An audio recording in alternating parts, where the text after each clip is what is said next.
निश्चय भाव में प्रधानमंत्री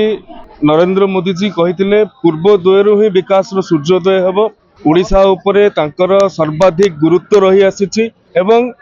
आसंता काली दलीय कार्यक्रम सहित सरकारी कार्यक्रम परियोजना रही अनेक आपण जातीय राजपथ ठू आरंभ करी रेलपथ ठू रेलवे ठू आरंभ करी गैस पाइपलाइन पर्यंत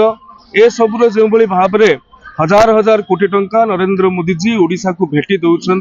ये ओडिया प्रति नरेंद्र मोदी भल पाइबा को व्यक्त करुच्ची एवं ओडिशार 87% ऊर्ध्व ओडिया हृदय नरेंद्र मोदी जी अच्छा जोटा कि आसंता काली तार एक ऐतिहासिक एवं अविस्मरणीय मुहूर्त हेब एवं कार्यकर्ता भाव में आम भितर यथेष्ट उत्साह एवं उद्दीपना रही जोटा कि आगामी दिन में आमको बहुमात्रा सहायक निश्चित भाव में जितेबाला आम दलर आम देशर सर्वोच्च नेतृत्व आम अंचल को आम माटी को आसुंच कार्यकर्ता माने अत्यंत उत्साहित रही।